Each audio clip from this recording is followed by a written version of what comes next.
Soy Fernando Díaz Villanueva, hoy es 14 de noviembre de 2018 y esto es La Contracrónica.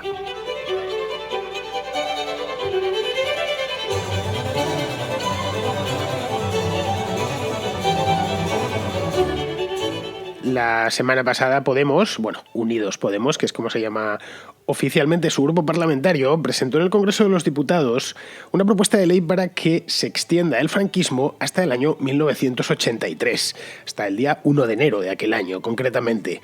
Lo han llamado a esta propuesta de la siguiente manera. Abro comillas y voy a ver si consigo aspirar suficiente aire porque es que es muy largo el nombre que le han puesto. Dice literalmente Ley Integral de Memoria Democrática y de Reconocimiento y Reparación a las víctimas del franquismo y de la transición. Bueno, casi me ahogo, no me he ahogado de puro milagro. Bien, los de Pablo Iglesias, con esta ley de nombre kilométrico, consideran que hasta la llegada de Felipe González al poder, que llegó a finales de 1982, ganó las elecciones de octubre de aquel año y tomó posesión del cargo pues a principios, si mal no recuerdo. Yo no me acuerdo de eso, pero el hecho es que fue entonces, lo podemos mirar, a finales, en el mes de diciembre del 82. Pues bien, hasta ese momento hubo violencia de origen institucional. Así, según ellos, durante los 7 años que mediaron entre la Ley para la Reforma Política del año 1976, que se aprobó un año después de la muerte de Franco, y la victoria socialista del 82, lo que hubo es eso mismo, violencia institucional, y en buena medida pervivió la dictadura. Así de primeras, esta propuesta parece, y sus premisas, parece algo delirante, y seguramente lo sea, a poco que nos sumerjamos en ella, cosa que yo he hecho por vosotros. Ya sabéis que soy vuestro catavenenos. El hecho es que la transición propiamente dicha había terminado para el año 1982. Para aquel entonces la España actual había quedado constituida con todos sus elementos, incluidos, claro está, pues la democracia representativa, multipartidista, por supuesto, y el Estado de Derecho. Vamos a repasar, mejor dicho, con algo más de detenimiento, esta historia tan abstrusa, dejémoslo así.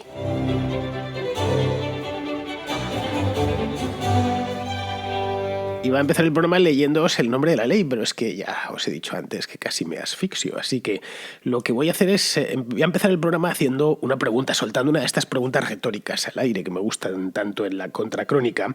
La pregunta aquí, porque yo creo que nos deberíamos hacer todos, deberían hacérsela también los de Podemos, es porque este partido, que es un partido creado al abrigo de las leyes del mismo sistema, cuyos orígenes condenan, reinventa de un modo tan extravagante los años fundacionales del mismo sistema, es decir, del régimen actual.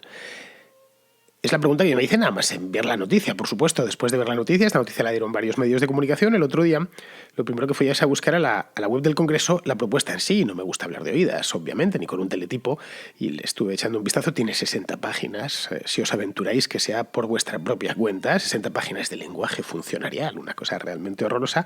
Pero bueno, como os decía antes, yo cato los venenos por vosotros. El hecho es que me fui directo, para responderme a esta pregunta, me fui directo al documento en cuestión, es decir, a la proposición de ley.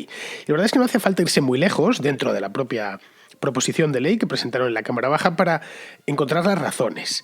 Así que lo que nos encontramos es que tras una enérgica condena, enérgica y reiterativa además, la enésima y reiterativa y enérgica condena contra el franquismo, 40 y tantos años después de que se haya muerto Franco, va a hacer 43 años ahora, dentro de unos días, de 6 días, el día 20 de noviembre, pues a partir de ahí, de las enérgicas y también retórica condena contra el franquismo, pasan a relatar pormenorizadamente, aunque no en el punto del pormenorizado que nos interesaría, y es que nos dicen casos concretos de lo que acusan, y esto es de nuevo abrir comillas, las ejecuciones, penas, sanciones, detenciones, torturas, exilios, destierros en plural, exilios y destierros, depuraciones, confiscaciones y, en fin, otro tipo de represión que, según esta gente, se dieron en el septenio de Adolfo Suárez y de Calvo Sotelo. Fueron los dos presidentes del gobierno de estos 7 años. Calvo Sotelo fue el último, estuvo muy poquito tiempo, la verdad. Entró un poco así de de rebote realmente. No fue elegido en las urnas, sino en el Congreso de los Diputados, porque Suárez había dimitió en 1981 y bueno, luego vino el golpe de Estado, como los que conozcáis esta parte de la historia de España ya sabréis, y a partir de ahí ya vino Calvo Sotelo. En cambio Suárez estuvo más tiempo, ganó 2 elecciones, las del año 1977 y las del 79, y fue uno de los arquitectos, no el más hábil, todo hay que decirlo, que construyeron la transición. La transición y lo que es la España actual, con sus cosas buenas, que tiene unas cuantas, y con sus cosas malas, que tampoco está ayuno de ellas. Hay unas cuantas cosas malas en nuestro sistema que deberíamos tratar de mejorar, haciéndolo de una manera lo más pacífica y civilizadamente posible, pero vamos, el sistema no es ni muchísimo menos perfecto. Bien, pues según estos, durante esos 7 años que muchos de vosotros habréis vivido, yo los viví, lo que pasa es que los viví de niño pequeño y no recuerdo nada, no recuerdo ninguna tortura, ningún exilio, lo cual tiene lógica, porque yo en el año 1976 pues era un crío de 3 años, entonces no me puedo acordar. De cualquier manera, si vamos a los hechos, que no hace falta haberlos vivido, están en la historia escritos, para más queda mucha historia viva de la transición. Yo no tengo más que preguntar a mi padre, que está vivo y coleando y que lo esté por muchos años, porque él sí lo vivió. Él ya era todo un señor de 30 y tantos años y me puede contar, y de hecho a veces me cuenta lo que fueron aquellos años, y no solo mi padre, cualquier persona que tenga hoy 70 años, 60, pues tiene perfecta memoria de lo que ocurrió en aquellos años, porque lo vivió en primera persona. Bien, pues aparte de eso, de la memoria viva, tenemos también la memoria escrita. Es decir, lo que ha pasado a los libros de historia. Y a fin de cuentas, la historia la historia está hecha por ladrillos, y esos ladrillos son los hechos, no hay más. Sin hechos, la historia no se construye sobre especulaciones, se construye sobre hechos. Además, la historia tan reciente, la de los años 70, que está ya a la vuelta de la esquina. No estamos hablando de una dinastía del Imperio Antiguo de Egipto, que hay que empezar a imaginar más de lo que debiéramos, pero que no nos queda otro remedio, no digamos ya si nos vamos a épocas prehistóricas, ahí la especulación lo es casi todo.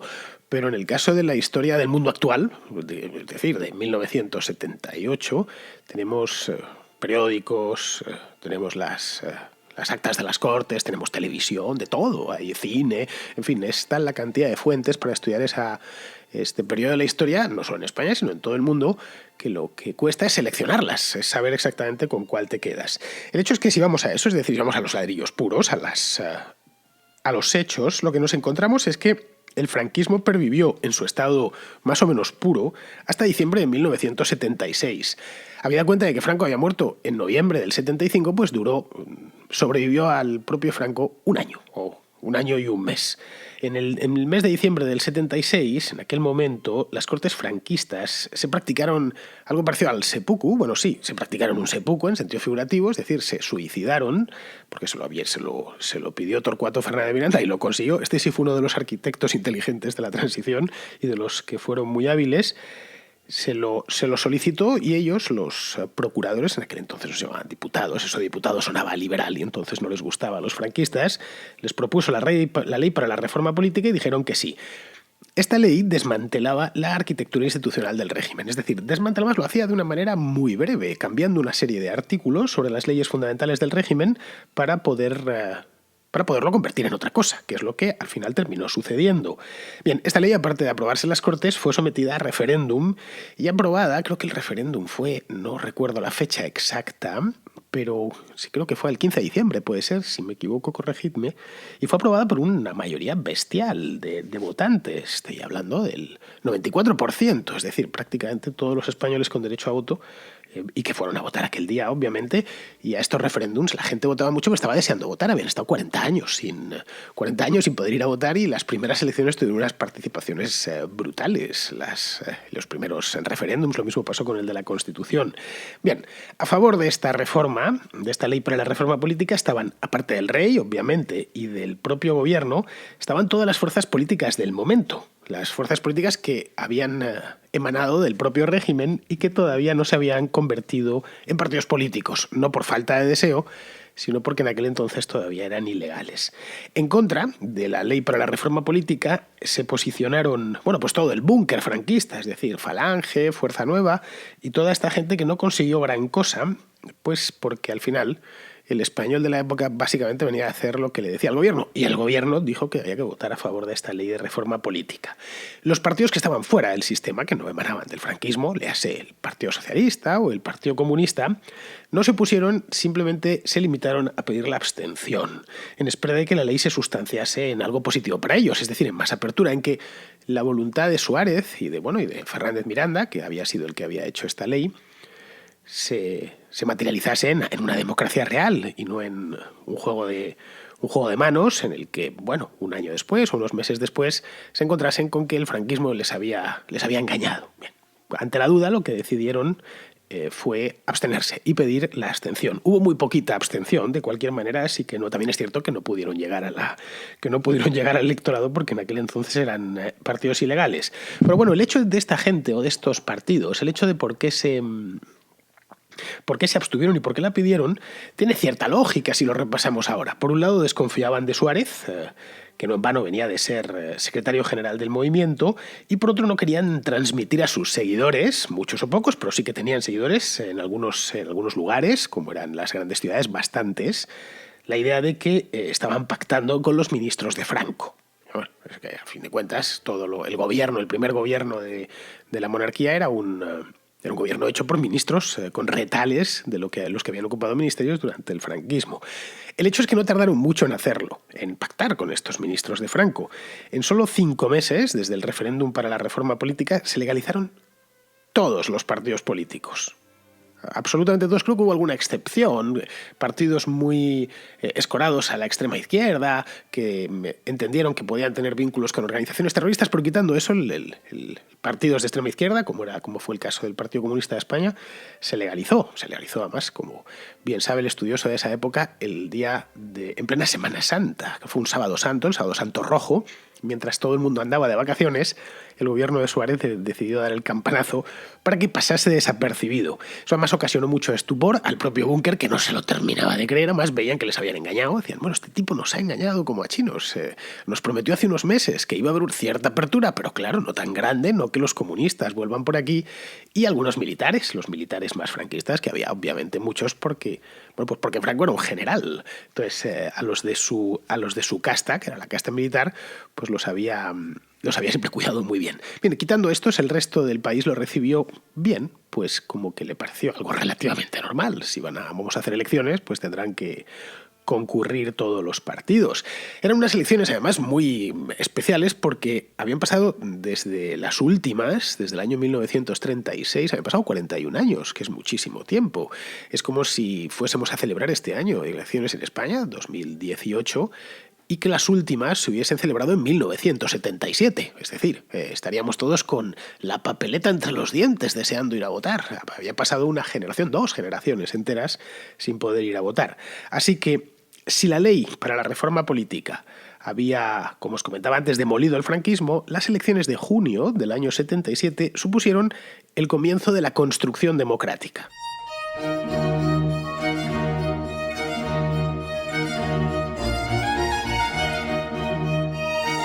Tras estas elecciones, y sigo con los hechos, no estoy haciendo interpretaciones, sino hablando de puro hecho y, evidentemente, dándole una ligera interpretación para dotar de contenido a lo que cuento, bueno, pues un poco después de esas elecciones, que fue en el mes de octubre, se promulgó una amnistía amplísima que extinguía todos los delitos de motivación política que se habían cometido antes del mes de diciembre del 76, antes de la aprobación de esta ley para la reforma política.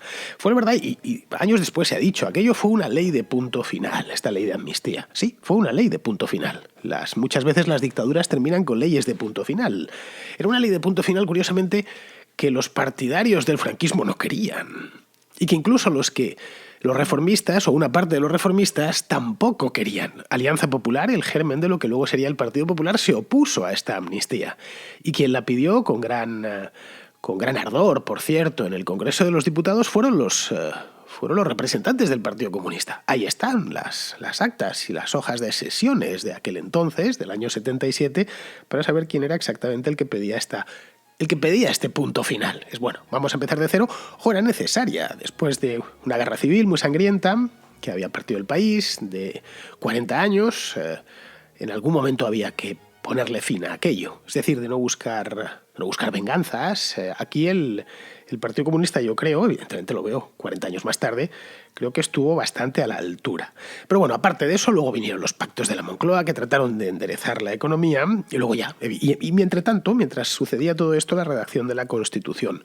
Porque esas elecciones del 77 lo que alumbraron fueron unas Cortes Constituyentes, para que los que habían salido, que representaban ya en principio a todos los españoles, pues pudiesen redactar una Constitución.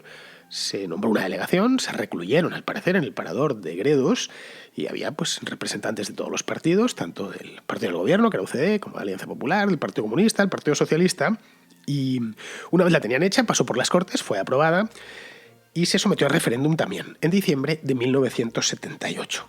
Curiosamente, 2 años después de la ley por la reforma política y 3 años después de casi exactos, la Constitución se aprobó el 6 de diciembre, y es la razón por la que es fiesta en España, los días 6 de diciembre, desde entonces, 3 años después de que muriese Franco. Es decir, a los 3 años la cosa había quedado ya vista para sentencia.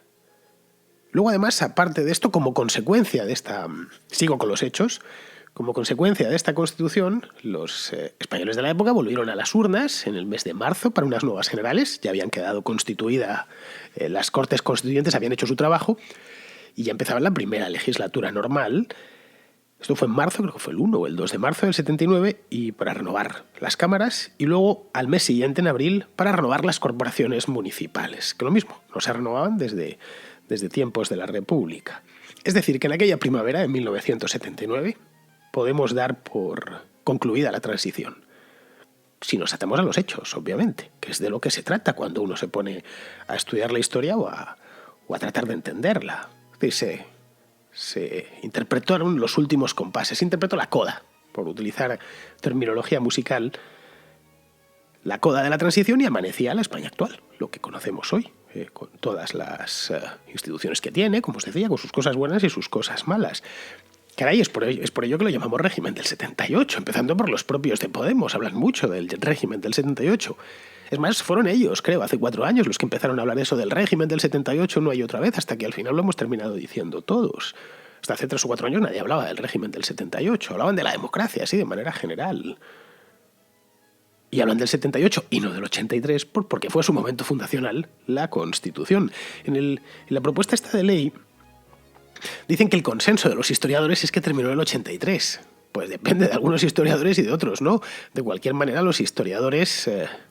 no se puede hablar de consenso de historiadores, cada uno tiene su interpretación distinta.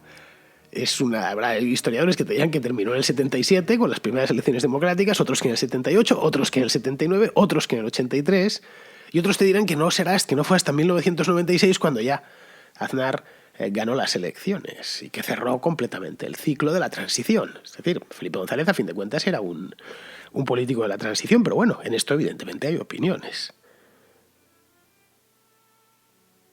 Y el momento fundacional, yo creo que lo más lógico, en fin, tampoco me parece que haya que abrir una gran disputa y un gran debate por esta historia, sería el 78 porque es el que trajo la Constitución. Aún así, la transición fue un proceso largo, y largo pues de varios años, es decir, que la transición no fueron 3 meses, fue algo dinámico, como todo proceso, y en algunos puntos se complicó, obviamente, en varios puntos se complicó. Y como todo proceso histórico, tiene que entenderse algo como un fluido.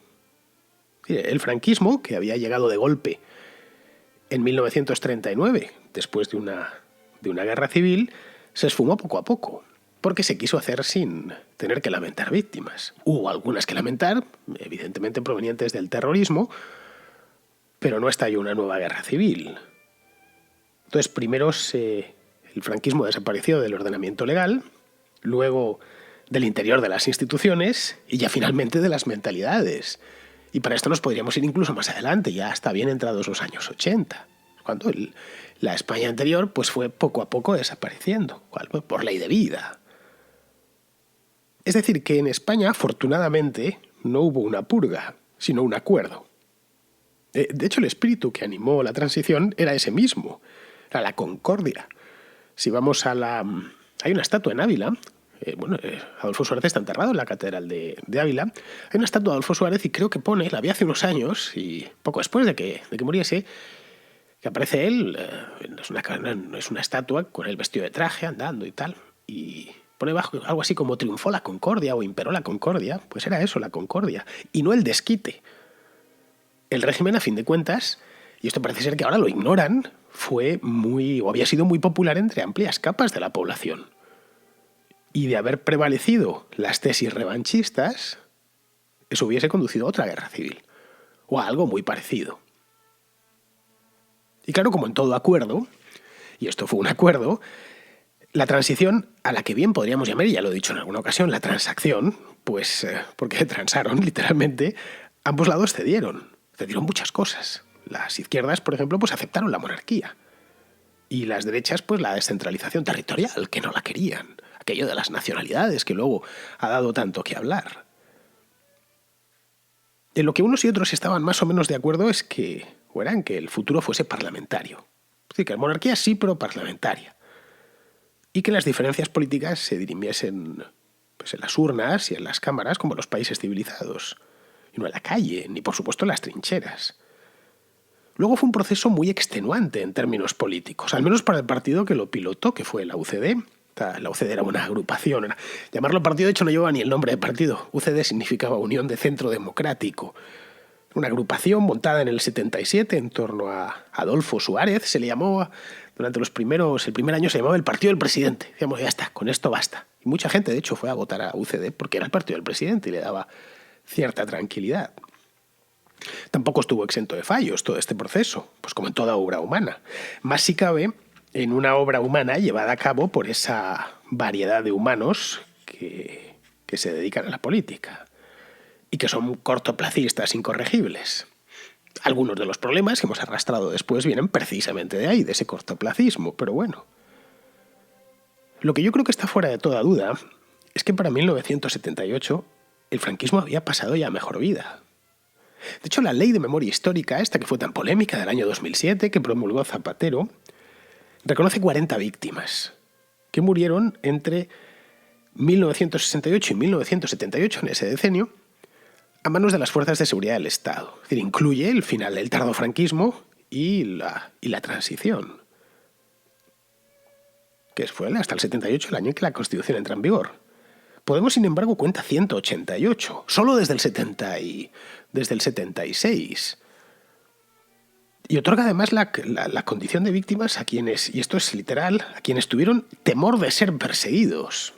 Entonces, eso es muy interpretable. Yo tengo temor de ser perseguido, luego soy una víctima, no lo sé. Es un ámbito muy resbaladizo en el que es fácil perder el equilibrio, esto de los temores a ser perseguidos. Luego las 188 víctimas, en la propuesta de ley yo no las he visto. No digo ya que nos pongan todos los nombres, pero que al menos nos den unos cuantos. No, ninguno. Es decir, que no solo se pierde el equilibrio, sino que además uno directamente se cae, a poco que intente considerarlo eso como un documento mínimamente histórico. Iglesias, sin embargo, no pierde el equilibrio. Sabe exactamente lo que hace y por qué lo hace. Su así llamada Ley de Memoria Democrática no es más que el enésimo intento de poner la historia a su servicio y al de su partido. Y no hay mucho más. No nos empeñemos en otra cosa. Claro que cuando un periodo de la historia de España tan reciente, con tanta memoria viva, y en el que es tan fácil, porque hay muchos hechos que están ahí, tan fácil refutar, yo no sé la verdad si se terminará saliendo con la suya.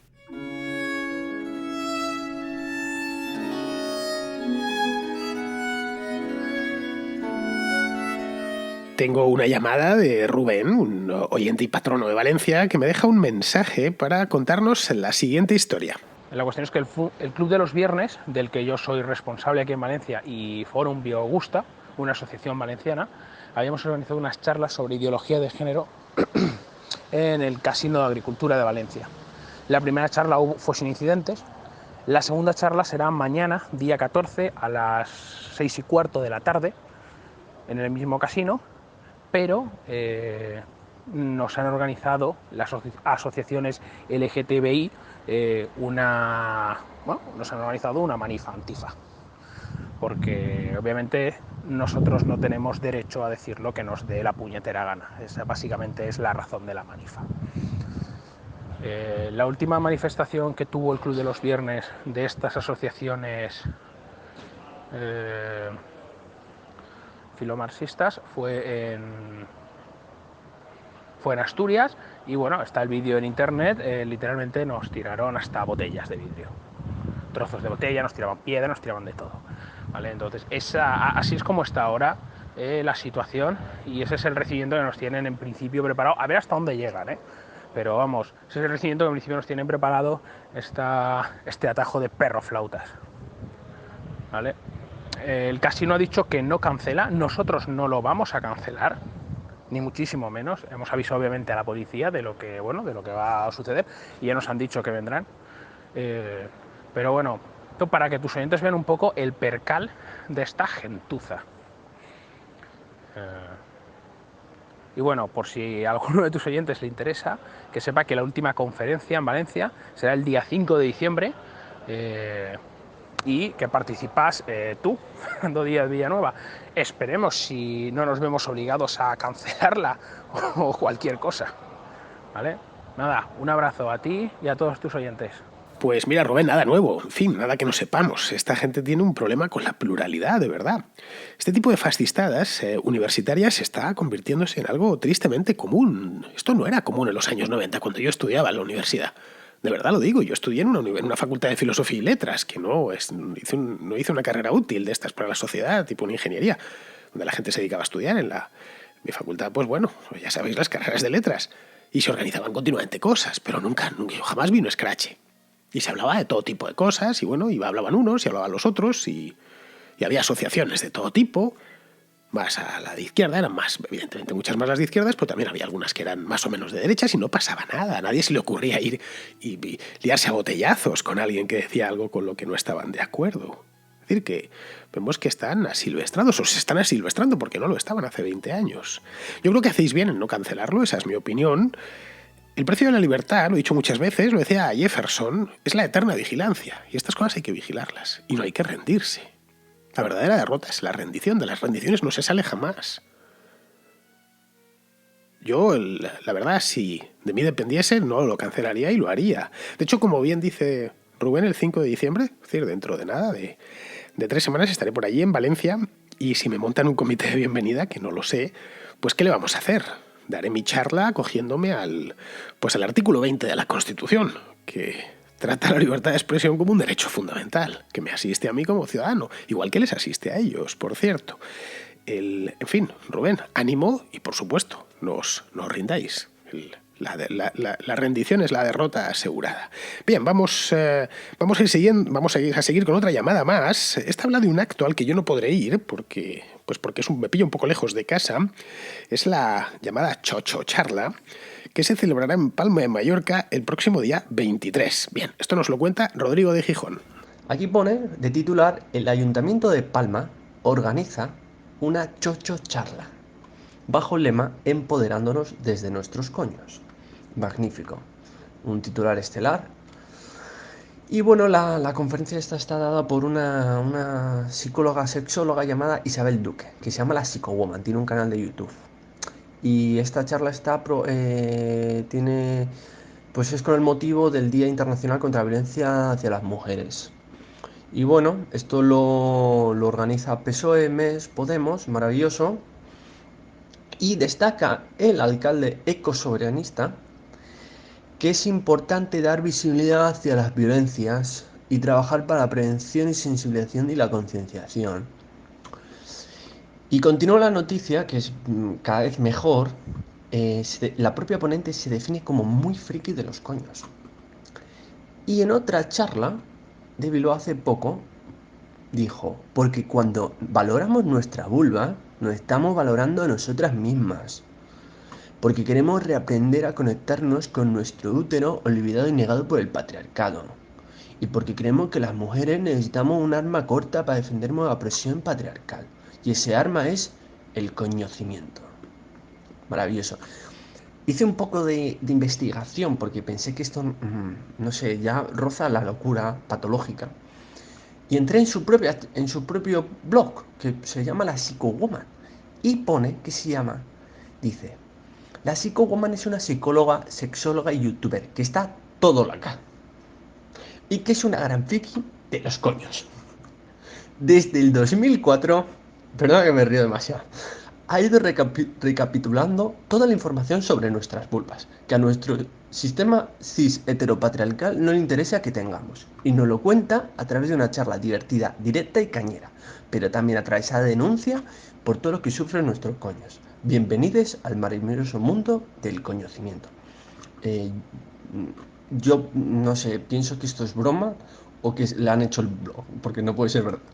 Y luego tiene una cuenta de Instagram también, en la que aparecen mujeres disfrazadas de vagina, venden llaveros en forma de clítoris, y bueno, así todo como todo muy respecto al órgano reproductor de las mujeres. Bueno, Rodrigo, me has sacado una sonrisa, la verdad. Veo que estás haciendo tus pinitos en la dicción perroflautesa. Todavía te falta para llegar a mi nivel, porque ya sabes que la dicción perroflautesa la tengo muy avanzada, a poco que me hayas oído hablar de coña alguna vez sobre esto. Pero vamos, persevera porque al final terminarás pareciéndote al tío Manolo si sigues con esto.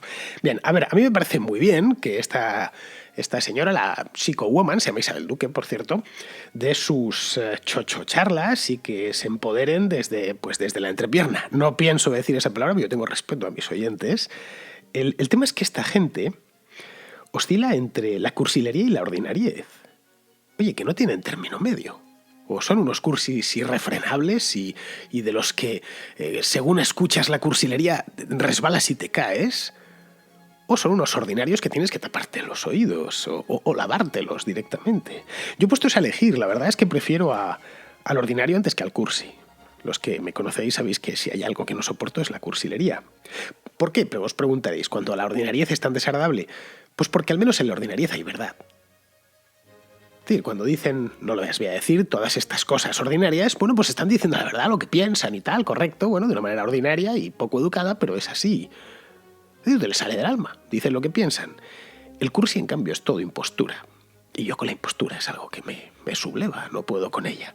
Bien, pues vamos a ir terminando ya, vamos con, como siempre, con Pizarro, que nos hace su comentario de hoy sobre el tema este del ejército europeo, que por cierto, ayer Angela Merkel se apuntó también a la fiesta. A Emmanuel le ha dado un arranque de militarismo recordando el alto el fuego entre los beligerantes de la Primera Guerra Mundial.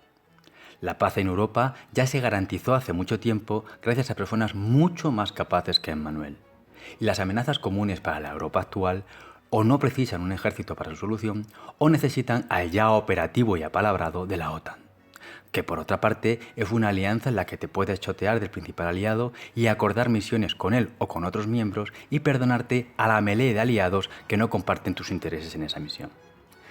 Montar una estructura de gasto brutal que excede su mandato e hipoteca a todos para siempre, para afrontar amenazas sobre las que nunca hay consenso en el diagnóstico y en las actuaciones necesarias, es decir, una ruina inoperante, es un ataque de bonapartismo, soñador de una Europa continental con puño de hierro, que no aguanta dos pensadas.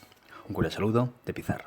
Pues muy bien, queridos amigos, hasta aquí ha llegado la contra de hoy, día 14. Yo, como se me acaba el programa y no puedo seguiría un ratito, aunque ando un poco tocado de la voz porque me ha agarrado un constipado muy desagradable, ¿eh? Ya sabéis, nos ha venido el frío este año de golpe y nos ha puesto a todos malos, ha sido como si hubiera, no sé en otras ciudades, pero en Madrid es como si le hubiesen dado un interruptor. Pasamos de estar estupendamente por ahí en manga corta a un frío helador, nevó en las montañas, bueno, unos fríos aquí en la ciudad horrorosos. Tuvimos todos que correr al armario a ponernos el abrigo y claro, nos hemos constipado.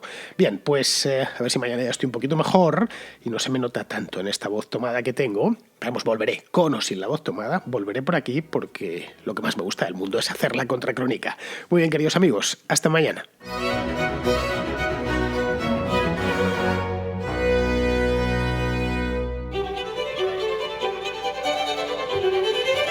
¿Te gusta la contrahistoria? ¿Te gusta la contracrónica? ¿Quieres que pueda seguir haciéndolas hasta el día del juicio final?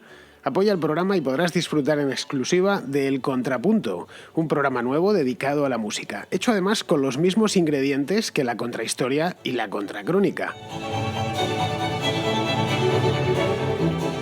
Instala gratis la aplicación de iVoox, busca la contrahistoria o la contracrónica y pulsa en apoyar. Una vez allí podrás elegir la cantidad de tu aportación. Si te animas, contribuirás a que este programa siga realizándose por los siglos de los siglos. Amén.